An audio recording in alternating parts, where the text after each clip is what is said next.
तो आज आपके कॉलेज में जो सेशन चलने वाला है, इस ज्ञान को क्या नाम दिया गया है? इस ज्ञान को नाम दिया गया है अध्यात्म का, आत्मज्ञान का। क्योंकि आपके जीवन में बहुत से गुरु आते हैं। आपको कॉलेज में पढ़ाने वाले गुरु मिलेंगे, संसार में कोई काम सिखाने वाले गुरु मिलेंगे। वो गुरु भी बहुत जरूरी है। हेलो साइबर की सदनाम कम करो।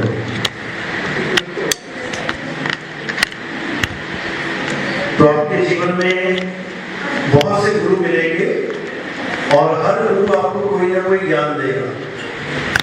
कोई आपको समाज में कैसे रहना है वो सिखाएगा, आपको परिवार में कैसे रहना है वो सिखाएगा, आपको दुनिया में कोई नौकरी करनी है, बिजनेस करना है, उसका ज्ञान देने वाला भी गुरु मिलेगा।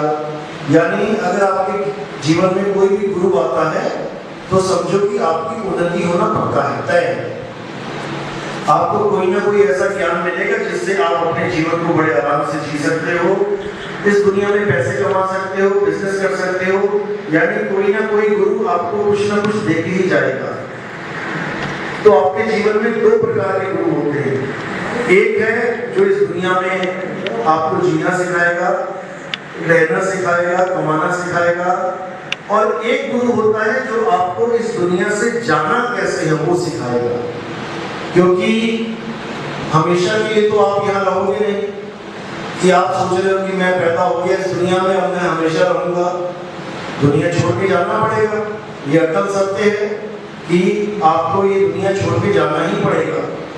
अब अगर आप केवल एक प्रकार का गुरु धारण कर लेते हो कि मैंने कैसे पैसा कमाना है, कैसे मैंने नौकरी प्राप्त करनी है, कैसे मैंने इस दुनिया में सेटल होना है, अच्छी बात है।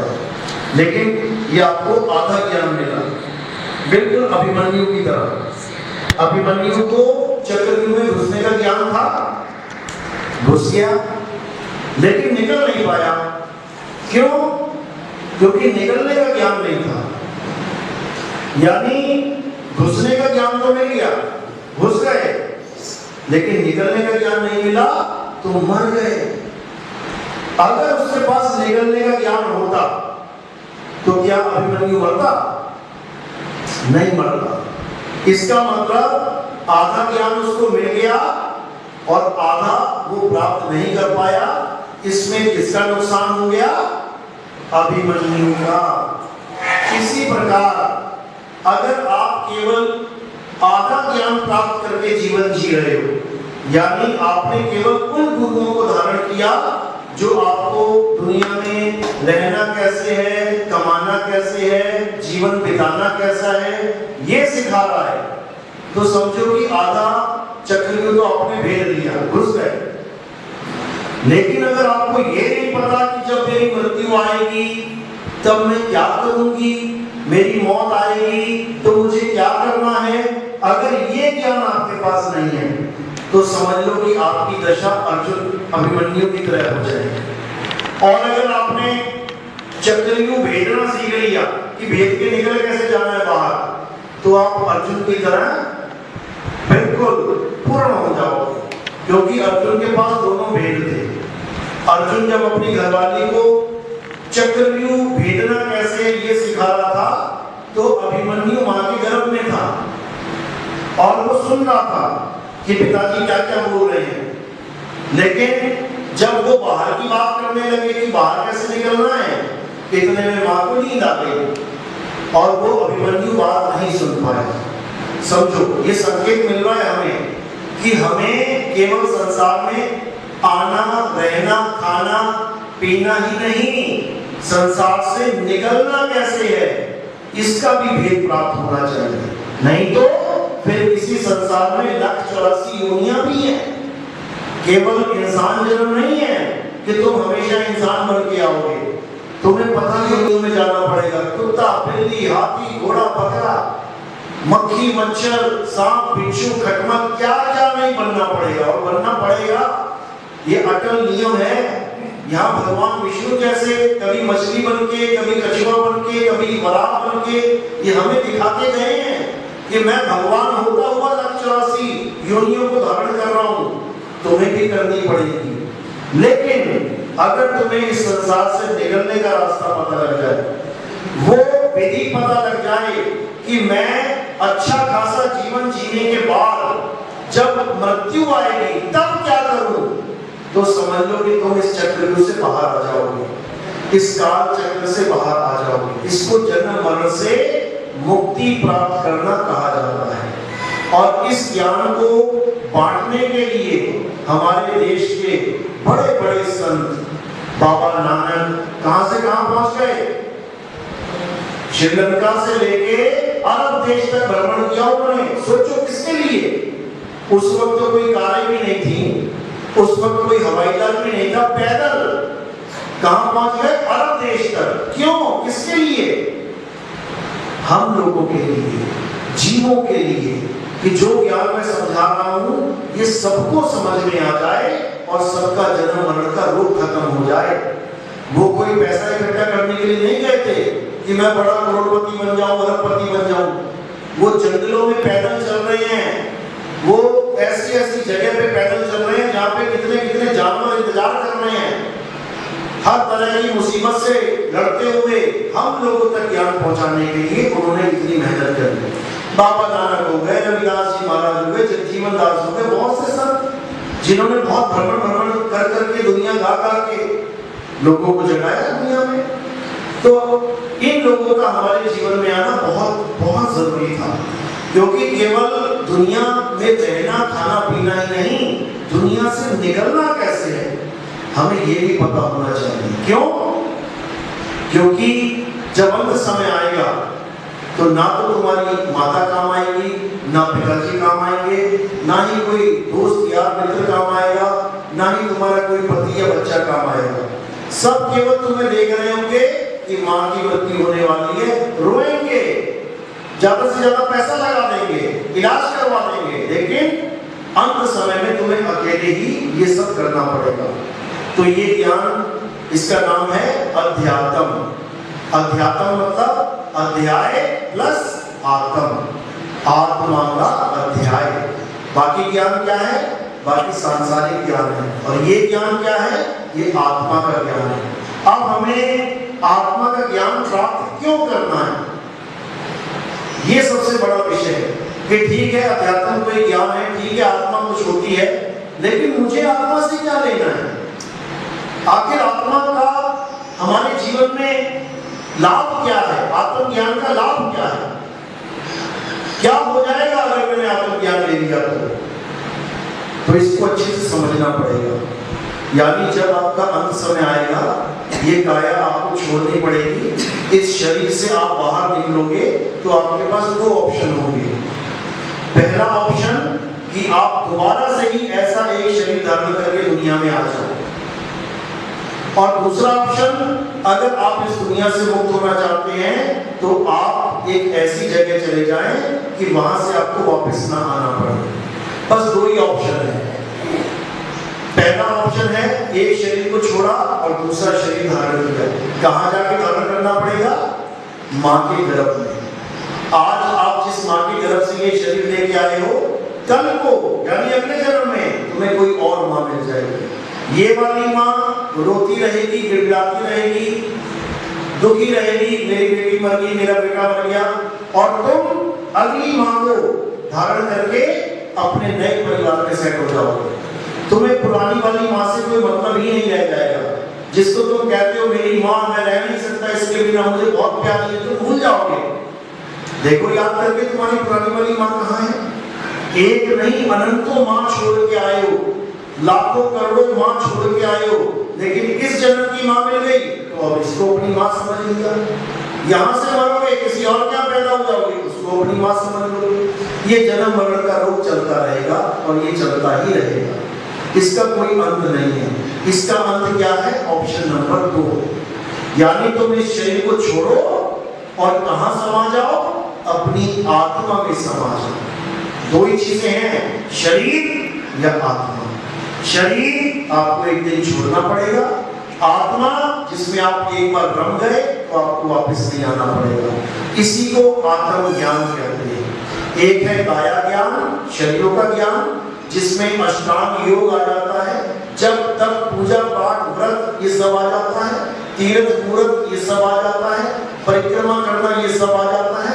और दूसरे प्रकार का ज्ञान है आत्म ज्ञान, जिसमें ना पूजा की जरूरत, ना पाठ की जरूरत, ना किसी देवी देवता की जरूरत, ना किसी भगवान की जरूरत, इसमें किसी की जरूरत नहीं पड़ती। इसमें किसकी जरूरत है? इसमें तुम्हारी आत्मा की जरूरत है। यानी तुम्हें अपनी आत्मा का ज्ञान हो जाए, तुम पूर्ण ज्ञानी हो जाओगे। यही गीता में समझाया गया, लेकिन हम गीता को समझ नहीं पाए, तो हम मंदिर मस्जिदों के चक्कर में पड़ गए, हम पूजा पाठ के चक्कर में पड़ गए। गीता में क्या कहा गया? हे अर्जुन, इस दुनिया में दो प्रकार के तत्व हैं, एक असत्य और एक सत्य। असत्य क्या है? जो बनता और बिगड़ जाता है, जो जन्मता और मर जाता है, जो पल पल बदलता है, उसे असत्य कहते हैं। यानी ये शरीर जब पैदा हुआ, देखोगे कितना है? 10 इंच का, 12 इंच का, उसके बाद बढ़ता गया, आज कितने बड़े होंगे, बैठ गए, एक दिन नाश हो जाएगा, यानी असत्य है।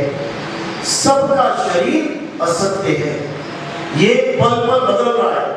जब से हमने पहली बार शीशा देखा है और आज तक शीशा भी हमने नहीं बता पाया कि हम रोज बदल रहे हैं। रोज हमें शक्ल कैसी लगती है, जैसी कल थी वैसी आज है, लेकिन देखते देखते देखते देखते आप देखोगे कि बचपन में आपकी शक्ल कैसी थी और आज कैसी हो गई। शीशा आपको बता नहीं पाया कि आप बदल रहे हो, लेकिन ये तो बदल रहे हैं, इसलिए असत्य है। तो जो बनता है बिगड़ता है असत्य है, जो पल पल बदलता है असत्य है, और जो सदा एक सा रहे, जो कभी ना बदले, वो सत्य है। में जाके हम घंटी बजाते हैं, थाली घुमाते हैं, भोग लगाते हैं और घर वापस आ जाते हैं। इसमें आत्मा का क्या रोल है? हमें क्या जरूरत है आत्मा की? तो फिर अर्जुन को बार बार क्यों समझाया जा रहा है आत्मा के बारे में कि आत्मा अजन्मा है, नित्य है, शाश्वत है? ताकि अर्जुन आत्म ज्ञान को प्राप्त कर पाए, ताकि उसका जन्म मरण का रोग खत्म हो पाए। इसी प्रकार जितने गुरु हमें आत्मा की बात समझाते हैं, ये हमें इसलिए समझाते हैं ताकि अंत समय में हमें किसी प्रकार का कष्ट ना हो। जैसे एक आदमी सबको तैरना सिखाना चाहता है, गांव-गांव में जा रहा है कि भैया तैरना सीख लो, तैरना सीख लो, तैरना सीख लो। लोग उसकी बात को नहीं समझ पा रहे। वो क्या बोल रहे हैं? अरे तैरना सीख के क्या करेंगे हम? चलना तो हमें धरती पे है, चलना तो हमें सड़क पे है, हम क्या करेंगे तैरना सीख के? तो वो क्या बोल रहा है? मैं इसलिए नहीं सिखा रहा हूं कि धरती पे चल रहे हो, मैं इसलिए सिखा रहा हूं कि पानी आने वाला है और ये धरती तुम्हें खड़े रहने के लिए नहीं मिलेगी। 50-50 फुट तक पानी भर जाएगा और जिसको तैरना नहीं आएगा वो डूब जाएगा। मैं इसलिए तुम्हें तैरना सिखाना चाहता हूं ताकि तुम डूबो नहीं। इसी प्रकार जब हमारी मृत्यु आती है तो हमें सड़क नसीब नहीं होती, हम कहां चले जाते हैं? भव सागर में। सागर क्यों बोला गया उसको? क्योंकि सागर में कोई चल नहीं सकता, ये पैर किसी काम के लिए ले जाते सागर में। सागर वही पार कर पाता है जिसको तैरना आता है। तो भवसागर कौन पार करता है? जिसको तैरना आता है। इसी प्रकार जन्म मरण का रोग कौन समाप्त कर पाता है? जिसके पास आत्म ज्ञान है। वो इन शरीरों में नहीं आएगा, वो इन शरीरों में नहीं रहेगा। वो कहाँ रहेगा? वो अपनी आत्मा में स्थित हो जाएगा।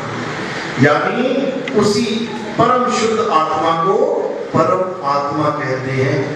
वो परम आत्मा यानी अपने आत्म स्वरूप में सिद्ध हो जाएगा, स्थिर हो जाएगा, अचल हो जाएगा।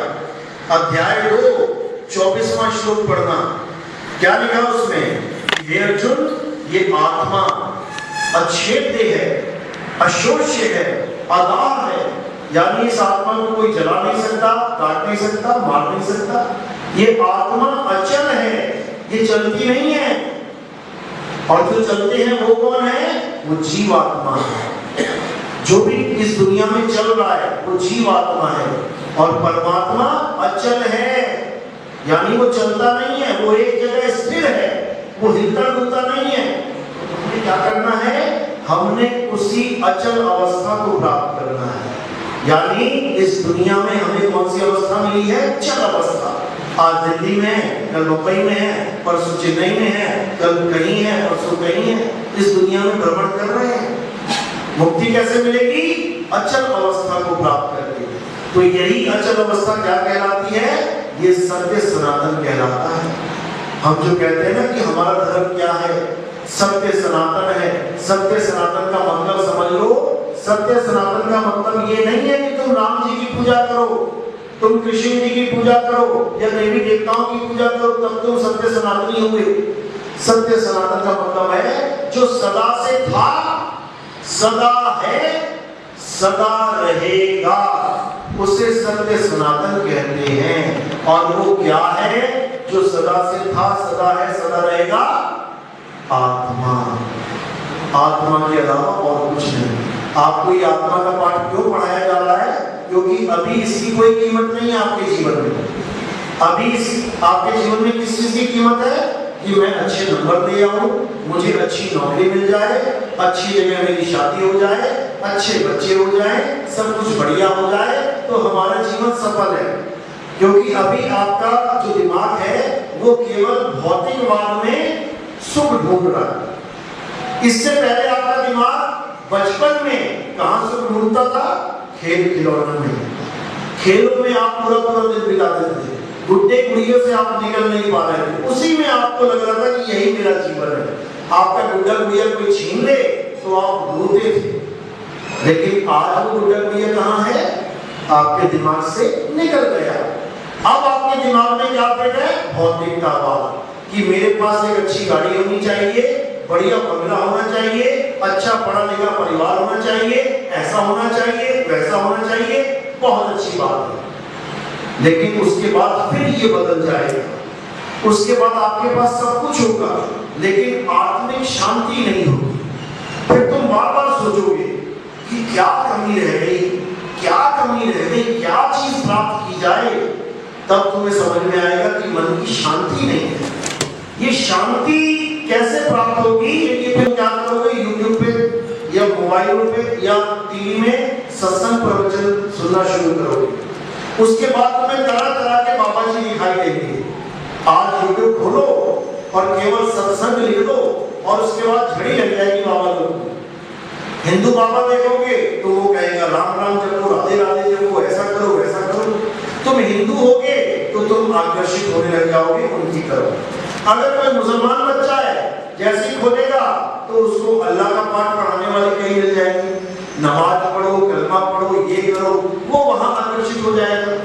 अगर कोई सिख या कोई ईसाई है तो वो अपने अपने धर्म के अनुसार आकर्षित हो जाएंगे और ये होगा ही होगा। लेकिन हमने क्या समझना है कि चलो धर्म की पाठ तो हमें पढ़ा दिया गया, लेकिन हमें सत्य का पाठ कौन पढ़ा रहा है? धर्म तो है ही है, लेकिन हमें आत्मा का ज्ञान कौन दे रहा है? जब तुम इस बात पे आ जाओगे तब तुम्हें समझ में आएगा कि एक भी बाबा आत्मा का ज्ञान नहीं दे रहा है। किसका ज्ञान दे रहा है? ये मूर्ति की पूजा कर लो, ये नाम जप लो, ऐसा कर लो, वैसा कर लो। हर चीज का ज्ञान दिया जा रहा है, सारी कहानियां सुना दी जा रही है। राम जी ने ये किया, कृष्ण जी ने ये किया, मोहम्मद साहब ने ये किया, बाबा नानक ने ये किया। सारे किस्से कहानियां तुम्हें सुनाई जा रही हैं, लेकिन कोई तुम्हें ये बताने वाला नहीं मिल रहा कि तुम्हारी आत्मा कैसी है, तुम्हारी आत्मा है क्या? आत्मा का नाम सबने सुना है? सबने सुना होगा। अपनी अपनी आत्मा लेके आए आपको, किसी के घर में तो नहीं छूटी, छूट ही नहीं सकती। क्यों? क्योंकि आत्मा जहां छूट जाएगी तुम भी वहीं छूट जाओगे। जहां आत्मा और शरीर का मेल अलग हुआ वहीं पे ये शरीर गिर जाएगा। ये शरीर किसकी वजह से चल रहा है? आत्म तत्व की वजह से चल रहा है। आत्मा की वजह से आप किसी भी भगवान का जयकार लगा पाते हैं। हिंदू है तो जय श्री राम बोल रहा है, मुसलमान है तो अल्लाह अकबर बोल रहा है, सिख है तो वाहिगुरु वाहिगुरु बोल रहा है। ईसाई है तो गॉड गॉड बोल रहा है, किसकी वजह से? आत्मा की वजह से। चारों धर्म अपने अपने भगवानों की महिमा गा रहे हैं, किसकी वजह से? आत्मा की वजह से। चार धर्म के लोग अपने अपने मंदिर मस्जिद गुरुद्वारे में जा पा रहे हैं, किसकी वजह से? आत्मा की वजह से। लेकिन चारों ही आत्मा को नहीं जानते कि आत्मा होती कैसे है। इसी आत्मा का ज्ञान प्राप्त करना हमारे जीवन का परम लक्ष्य है। अगर ये आत्मा का ज्ञान हमें प्राप्त नहीं हुआ तो हमें वापस 84 में जाना पड़ेगा, कोई बचा नहीं सकता। तो क्या करना है? आत्म तत्व को जानना है, आत्म तत्व को प्राप्त करना है, और ये आत्म तत्व आपके बिल्कुल पास है। मोह को कहां ढूंढे रे बंदे, मैं तो तेरे पास में। धर्म सब अच्छे हैं, धर्म कोई बुरा नहीं है, कमी किस चीज की है? आत्म ज्ञान की। यानी हमें केवल अपनी आत्मा को जानना है कि किसके द्वारा ये शरीर काम कर रहा है। जैसे सारे पंखे एक करंट से चलते हैं, कंपनी कोई भी हो, किसी भी कंपनी का पंखा आपके घर में लगा है, आपके शहर में लगा है, आपके देश में लगा है, इससे कोई मतलब ही नहीं है। पंखे अलग अलग कंपनियों के हो सकते हैं, लेकिन करंट एक है। वो एक ही करंट सब पंखों को, सब बल्ब को, सब ट्यूबलाइट को चला रहा है, लेकिन सब अपने अपने पंखों की महिमा गा रहे हैं, अपनी अपनी कंपनी की महिमा गा रहे हैं, लेकिन करंट को नहीं जान पा रहे हैं। तो करंट क्या है? ये आत्मा ही करंट है जो सब में विराजमान है, हिंदू में, मुस्लिम में, सिख में, ईसाई में। कबीर साहब क्या समझा रहे हैं? घट घट मेरा साइया सोनी सेज न कोई, बलिहारी व घट की जिस घट पर घट हुए। कहते हैं इस दुनिया में एक भी इंसान ऐसा नहीं है जिसके पास वो परमात्मा नहीं है, लेकिन उसको ना जानने के कारण धर्मों के नाम पे लड़ रहे हैं, परमात्मा के नाम के नाम पे लड़ रहे हैं, हिंदू मुस्लिम के नाम पे लड़ रहे हैं, जातिवाद के नाम पे लड़ रहे हैं, ऊंच नीच के नाम पे लड़ रहे हैं। इसी लड़ाई को खत्म कैसे किया जा सकता है? आत्म ज्ञान के द्वारा। यानी वो आत्मा तुझ में भी है, वो आत्मा मुझ में भी है, वो आत्मा सब लोगों में है। बस उस आत्मा को जानो, आत्म ज्ञान को प्राप्त करो। गुरु ग्रंथ साहब में क्या वाणी लिखी है कि आत्म में ही राम, राम में ही आत्म, चीनस गुरु विचारे। यानी एक भी इंसान बिना आत्मा के खाली नहीं है, आत्मा भरपूर है, बस अपनी आत्मा को जानना है। इसी को अध्यात्म कहते हैं, आध्यात्मिक ज्ञान कहते हैं। बड़े बड़े संत इसी ज्ञान को देने के लिए अपना पूरा जीवन लगा के चले गए, पूरा जीवन। वो ये नहीं कहते हैं कि तुम अपना काम धंधा छोड़ के भगवान के चक्कर में पड़ जाओ। उन्होंने ग्रस्त जीवन का आदेश दिया कि आप ग्रस्त में रहो, और ग्रस्त में रहते हुए अपने माँ बाप की सेवा करो, बच्चों को पालो, अपने समाज को एक सुधार करो, उसमें एक नई चेतना भरो, सबको सही से जीने का मार्ग बताओ, लेकिन इसके साथ साथ अपने स्वरूप का भी ज्ञान प्राप्त करो कि आखिर आप हो क्या, आखिर आप किस देश से आए हो, इस दुनिया में कहां से आए हो, उसका भी आप जानकारी प्राप्त करो। क्योंकि आपको एक दिन ये दुनिया छोड़नी है, तो दुनिया में आना और दुनिया से जाना, इन दोनों का ज्ञान होना चाहिए। आने का तो हो गया, लेकिन अब जाने का ज्ञान नहीं समझ में आ रहा कि जाए तो जाए कहां। तो इसी को समझना है और कुछ नहीं करना है। कबीर साहब कहते हैं आए हो तुम कहां से और जाना तुम्हें कहां है, इतना बस विचार लो, हो गया भजन। यानी जिस परमात्मा के देश से आप यहाँ आए हो, उसमें वापसी की टिकट कैसे मिलेगी, बस इतना जानना है और ये सारा भजन हो गया। अब तुम्हें किसी के साथ झगड़ा करने की जरूरत नहीं है, किसी के साथ लड़ने की जरूरत नहीं है, सब में वो परमात्मा विराजमान है, बस उसको अनुभव करने के लिए। आप देखेंगे कि बड़े बड़े संत, हिंदू, मुस्लिम, सिख, ईसाई, बड़े बड़े संत आपस में प्रेम भाव से रह के गए। आप देखेंगे श्री गुरु ग्रंथ साहब में जितने भी संतों की वाणी है, सब में एकता की बात करके गए कि वो राम सब में है, वो राम ऐसा नहीं है कि मुझ में है और तुझ में नहीं है। हिंदू धर्म में यही बोला, तुझ में राम मुझ में राम, सब में राम समाया, और सबसे कर लो प्रेम जगत में कोई नहीं पराया। राम सब में है, लेकिन उसके नाम में फंस गए लोग। नाम में कैसे फंस गए? मुसलमान कहता भैया मुझ में राम नहीं है, मुझ में अल्लाह हो सकता है, राम नहीं हो सकता। ये झगड़ा किस बात का है? ये झगड़ा केवल अक्षरों का है, ये अक्षरों का झगड़ा है। ये अक्षर किसने बनाए? ये अक्षर आदि मानव जब विकसित हो रहा था तब उसने अक्षरों की खोज करी। हिंदुस्तानी आदि मानवों ने कितने अक्षर बनाए? 52 अक्षर। अंग्रेजी आदि मानवों ने कितने अक्षर बनाए? 26 अक्षर। इन्हीं अक्षरों में सारे संसार के हर पदार्थ का नाम रख दिया गया। हिंदुस्तानी आदि मानवों ने रखा पानी, सूर्य, चंद्र, ये नाम रखे। अंग्रेजी आदि मानव ने क्या रख दिया? सन, वाटर, स्काई, एयर, फायर। यानी वस्तु वही है जो हमने जिसका नाम रखा, वस्तु वही है, उन्होंने भी अपने हिसाब से नाम रखा। लेकिन हम वस्तु को यानी तत्व को ना जानकर नामों के पीछे लड़ने में लगते हैं। वो कहता अल्लाह बड़ा है, हम कहते राम बड़ा है। कोई कहता वाहिगुरु बड़ा, कोई कहता गॉड बड़ा है। असल में वो एक ही वस्तु के सारे नाम हैं, और उस वस्तु को क्या कहते हैं? परम तत्व, आत्म तत्व, सत्य। हिंदू कहते हैं शिव ही सत्य है, मुसलमान कहते हैं अल्लाह अल हक, अल्लाह सत्य है। सिख कहते हैं सत्य श्री काल, यानी अकाल पुरुष सत्य है। ईसाई कहते हैं गॉड इज ट्रुथ, यानी सत्य का ही नाम अलग अलग भाषाओं में रख लिया गया है, लेकिन सत्य तो एक है। और वो सत्य क्या है? वो हमारी आत्मा है। हमारी आत्मा ही परम सत्य है। इसका ना तो कभी जन्म होता है, ना कभी नाश होता है। तो हमारे जीवन का मकसद क्या है? केवल अपनी आत्मा को खोजना, बस अपनी आत्मा को खोजना है और किसी को नहीं खोजना। अपनी आत्मा में रमण करना है और किसी में रमण नहीं करना। अध्याय 3 17वां श्लोक यही समझा रहा है गीता में। हे अर्जुन, जो अपनी आत्मा में रमण करते हैं, जो अपनी आत्मा में तृप्त हैं, जो अपनी आत्मा में संतुष्ट हैं, उनके लिए कोई धार्मिक कर्म कर्तव्य लागू ही नहीं होता। ये बात आपको इसलिए पढ़ाया जा रहा है क्योंकि अभी आप जब इन कॉलेजों से बाहर आओगे तो आपको भी बहुत से ऐसे लोग मिलेंगे जो धर्मों के नाम पे, जात पात के नाम पे आपको विचलित करने की कोशिश करेंगे कि इस धर्म में जुड़ जाओ, ऐसे हो जाओ। है कहीं जाने की जरूरत नहीं है। सत्य को खोजना है।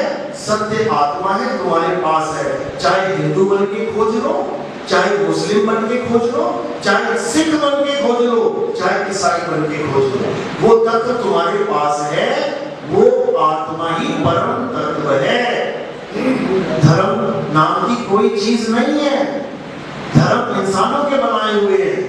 परमात्मा ने हमें इंसान बना के पैदा किया है और वो सत्य हमारे पास ऑलरेडी दिया हुआ है उसने। बिना सत्य के हम चल भी नहीं सकते, बिना सत्य के हम कुछ कर भी नहीं सकते। तो वो आत्मा ही सत्य है। उसी आत्मा का ज्ञान प्राप्त करना हमारे इंसान जन्म का परम लक्ष्य है।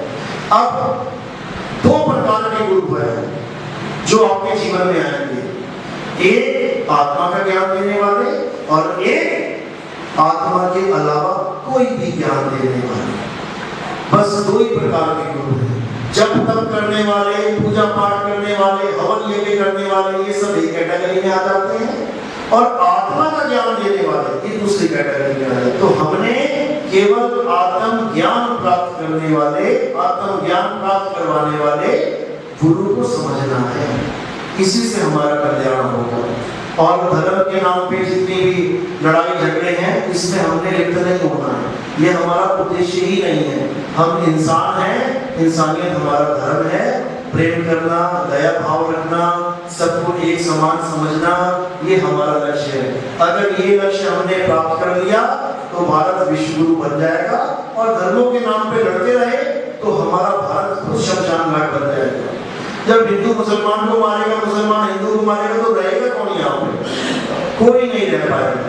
तो इन चीजों को दिमाग से निकालना है और आत्मा के ज्ञान को प्राप्त करना है। आप देखेंगे श्री हरमंदिर साहिब है अमृतसर में, आप देखेंगे इतिहास में कि उसका नींव पत्थर किसने रखा, तब आपको समझ में आएगा, आपको पता लगेगा कि एक मुस्लिम फकीर था मियां मीर, यानी गुरुओं ने मुस्लिम के हाथों से, उस फकीर के हाथों से वो पत्थर रखवाया।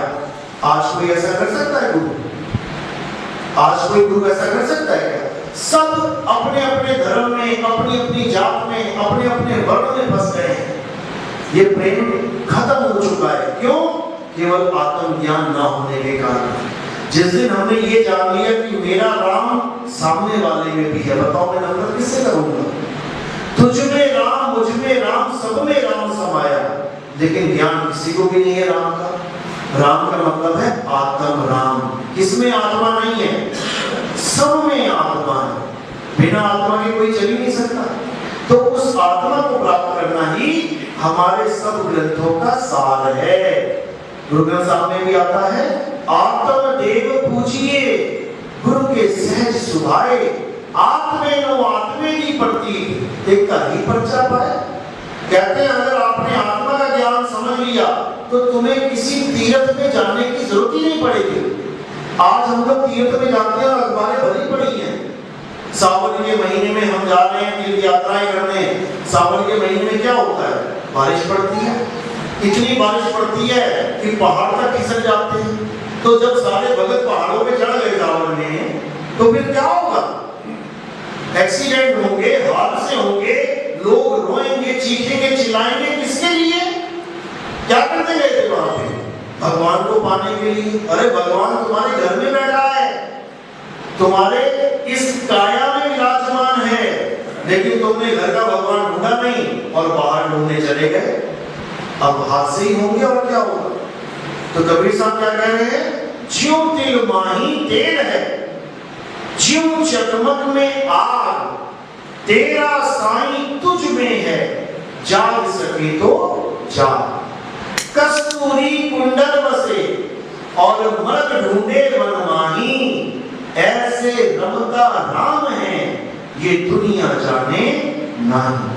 कहते हैं अगर तुम सच में परमात्मा से प्यार करते हो तो सबसे पहले तुम्हें ये जानना पड़ेगा कि परमात्मा रहता कहाँ है। जब तक तुम ये नहीं जान पाओगे कि उसका एड्रेस क्या है, तब तक उससे मिल ही नहीं सकते। समझो, हमें किसी से मिलना होता है तो सबसे पहले हम क्या कहते हैं उसे? भाई मैं तेरे घर आ रहा हूँ, मुझे एड्रेस भेज, लोकेशन भेज। सबसे पहले लोकेशन यानी एड्रेस मंगाया जाता है। उसके बाद तो घर से निकलोगे, पता है नहीं बंदा रहता कहाँ है, तुम शहर में पहुंच जाओ, उसके बाद भटकना पड़ेगा गली गली में। इसलिए कबीर साहब बिल्कुल एग्जैक्ट एड्रेस बता रहे हैं कि अगर तुम परमात्मा को ढूंढना चाहते हो तो अपनी आत्मा में ढूंढो। बंदे खोज दिल हर रोज।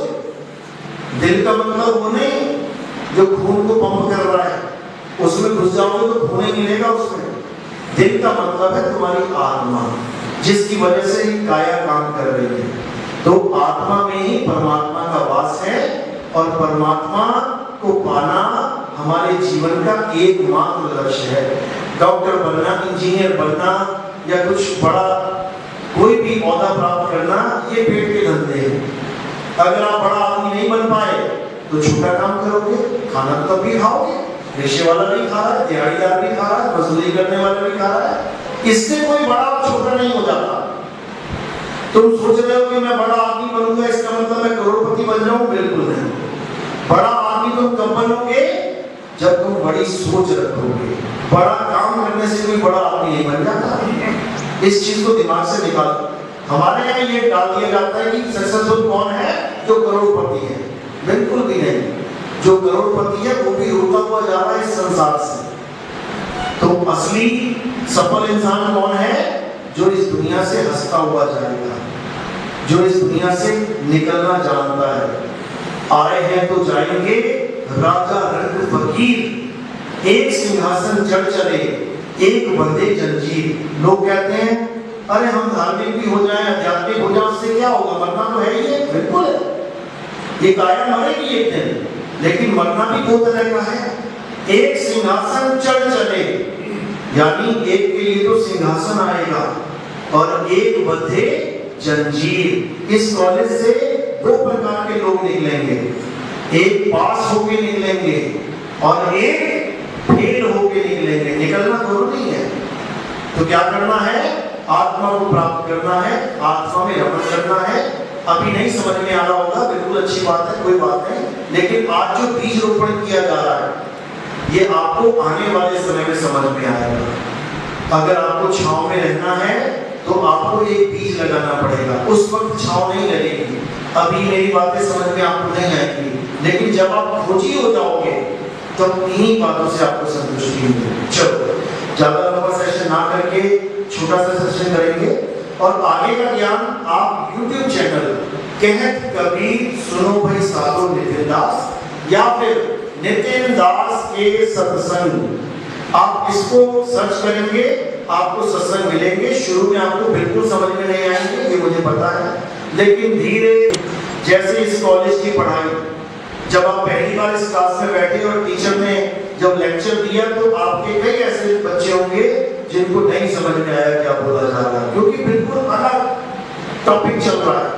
लेकिन अगर कहो कि नहीं जी मुझे समझ में नहीं आया और मैं घर ही जा रहा हूँ, तो आप कभी भी पास नहीं हो पाएंगे। इसलिए रोज आना है, रोज बैठना है, धीरे धीरे रोज समझना है और समझते समझते सब कुछ समझ में आने लग जाएगा। एक बार में समझ में नहीं आएगा। चलो, बोलिए परमपिता परमात्मा की, सभी संतों की, सभी भक्तों की, आज के आनंद की, सकल सुमन की सहायता।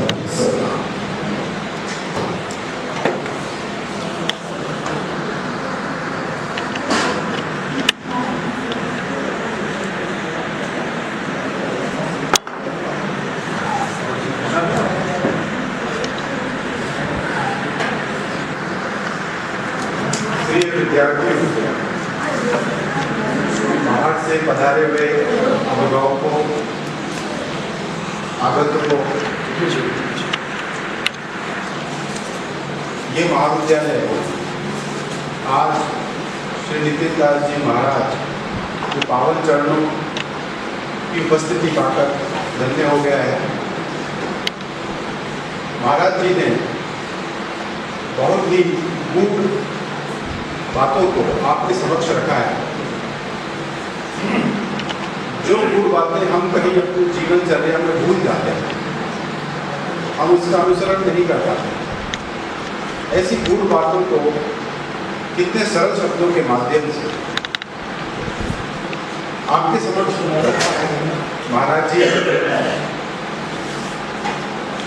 सभी ग्रंथों का ज्ञान रखते गुरु ग्रंथ साहिब जी की कुछ पौड़ियाँ, हम पौड़ियाँ कहते हैं उसको, गुरु ग्रंथ साहिब जी कुछ पौड़ियाँ महाराज जी ने आपको बताई। गुरु ग्रंथ साहिब जी सभी संतों और देवताओं, राजस्थान जिस क्षेत्र में आप रहते हैं, राजस्थान क्षेत्र में उसके जो भी लोक देवता रहे हैं, कबीर रहे हो, दादू दयाल हो, रामदास हो, कोई भी हो, उन सब की जो अच्छी वार्ताएं जो जीवन चरित्र को कुछ बनाने के लिए आवश्यक है, उन सब के जो वचन है, उन वचनों का संग्रह है गुरु ग्रंथ साहिब जी ने किया। और गुरु ग्रंथ साहिब जी एक ऐसा ग्रंथ है अनकाल से जो भी सत्य, ऐसा बोलते एक ओंकार। एक ओंकार का मतलब क्या हुआ? हम बोलते हैं एक ओंकार। एक ओंकार का मतलब क्या हुआ? ओंकार। जो इस सनातन संस्कृति का वाहक है, पूरे ब्रह्मांड में वो व्याप्त है, उस ओंकार की ध्वनि से ही ब्रह्मांड चलायमान। तो महाराज जी ने बहुत ही सरल शब्दों में आपको गीता के भी कुछ गूढ़ रहस्यों का ज्ञान प्रदान किया।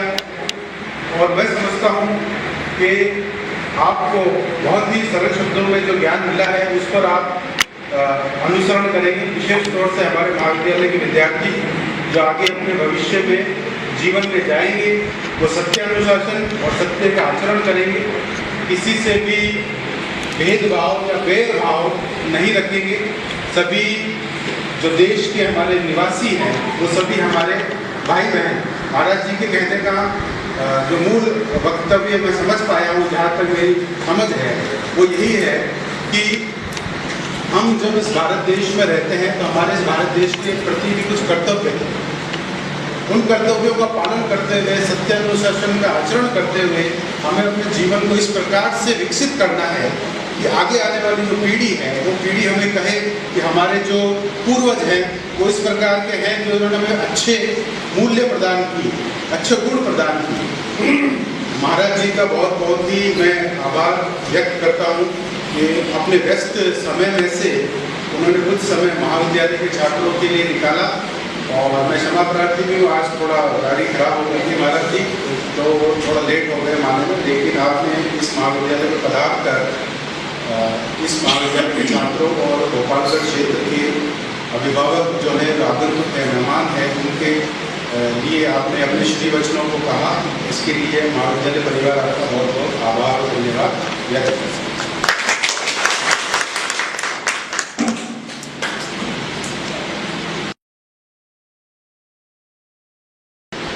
धन्यवाद प्राचार्य महोदय। सबसे पहले मैं गुरु दीपिकदास जी महाराज का इस महाविद्यालय परिवार में हार्दिक अभिनंदन करता हूँ, स्वागत करता हूँ और तहे दिल से उन्हें वंदन भी करता हूँ। और समस्त विद्यार्थियों की तरफ से महाराज जी को कोटि कोटि नमन भी करते हैं। महाराज जी ने, जैसा मैंने 10-15 मिनट उनको सुन पाया और जो मुझे समझ आया, वो वास्तव में हमारे जीवन की जरूरत भी है।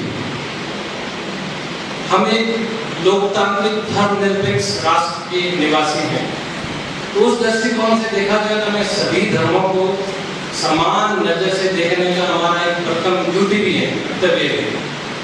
तो महाराज जी ने भी हमें यही बताया कि हमें सभी धर्मों को समान करते हुए हमारे खुद का, जैसे हम कहते हैं खुद का अपना, जिसे महाराज जी ने आत्मा कहा है।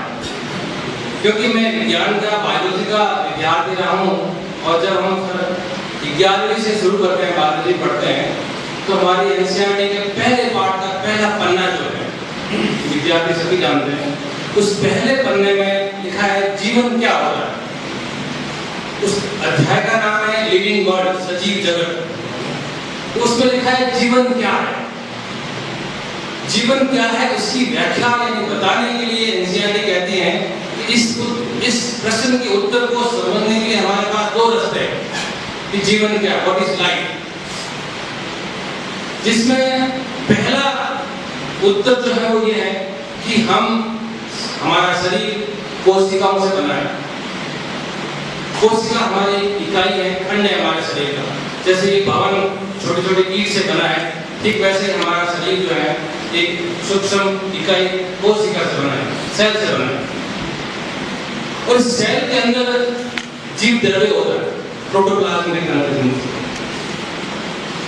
तो हमारे अगर शरीर में हम ढूंढने जाएं कि जीवन कहाँ है, तो जीव द्रव्य को जीवन कहाँ है, ये विज्ञान की परिभाषा में protoplasm is the basis of life, यानी जीवन का भौतिक आधार। एक साइंटिस्ट था हक्सले, उन्होंने कहा था कि जीवन का जो भौतिक आधार है वो हमारा जीव द्रव्य है। यानी हम कहें कि हमारे फेफड़ों में जीवन है, नहीं है। हमारे दिमाग में जीवन है, नहीं है। हमारे हार्ट में जीवन है, नहीं है। यानी हमारा जीवन का जो भौतिक, जिसको हाथ लगा सकते हैं, वो है जीव द्रव्य। ये विज्ञान है। इसी प्रश्न का दूसरा उत्तर जो हमारी एनसीईआरटी कहती है कि वो हमारा अध्यात्म है, उसका दूसरा उत्तर। उस दूसरे उत्तर को ढूंढने के लिए आप हिमालय की वादी में जा सकते हैं या आप अपने गुरु के चरणों में जा सकते हैं। एनसीईआरटी ऐसा नहीं कहती कि आप गुरु के चरणों में नहीं जाइए, वो भी कहती है अगर आप दूसरा आध्यात्मिक उत्तर ढूंढना चाह रहे हैं कि जीवन क्या है, तो आप गुरु के चरणों में जाइए, आध्यात्म का रास्ता पकड़िए। वो मना नहीं करती कि आध्यात्म का रास्ता नहीं पकड़िए, आप पकड़ सकते हैं। यानी आपके पास 2 रास्ते, किस रास्ते से आप जीवन का या जीव का पता करना चाहते हैं, जिसे हम आत्मा कहते हैं। तो गुरु जी उस आत्मा को ही हम सबके सामने साक्षात प्रस्तुत करते हैं और उन्होंने कहा कि समस्त जितने भी ईश्वर हैं उन सब ईश्वर का संदेश जो है वो एक है और वह है मानव सेवा। जिसमें हम सब शामिल हैं, यानी मानव से बढ़कर, इंसान से बढ़कर, इंसान से प्रेम से बढ़कर और कोई सेवा नहीं है। और एक बात जब मैं वहाँ से आ रहा था तो गुरु जी भी कहते हैं कि कुछ हमारे जीने के बाद के रास्ते बताते हैं, कुछ हमारे आने से पहले का रास्ता बताते हैं कि जीवन में धरती पे कैसे आया जाए, यानी जो जीवन बनता है, और एक मरने के बाद के रास्ते। और सर ये भी कह रहे हैं कि उन सबसे बढ़िया चीज है कि वर्तमान को कैसे जिया जाए, इस धरती पे कैसे रहा जाए, हमारा अपना जीवन इतना अच्छा हो कि बाद में लोग याद करें कि उस भले इंसान से बढ़िया कोई इंसान नहीं था। और जब हम कहीं जाएं सभा में, समाज में, लोगों के पास, इस व्यक्ति से बढ़िया कोई इंसान नहीं है। उस व्यक्ति के व्यक्ति से खुशबू आनी चाहिए, सेंट से नहीं, उसके विचारों से, उसके आने से, न कि और अच्छे कपड़ों से। बैठते ही वो आदमी जब जैसे महाराज जी बैठा है, हमें अच्छा लग रहा है कि हमारे गुरु जी हमारे पास बैठे हैं, तो हमें एक बहुत फीलिंग से होता है। तो मैं कह रहा हूँ कि जब व्यक्ति का व्यक्तित्व इतना अच्छा हो कि वहाँ बैठते ही आपके आसपास के लोगों को उसकी खुशबू आए कि वाह कितना अच्छा व्यक्तित्व है। इसी संदेश के साथ मैं पुनः बाहर से पधारे सभी मेहमानों का धन्यवाद करता हूँ और गुरु जी को पुनः वंदन करता हूँ।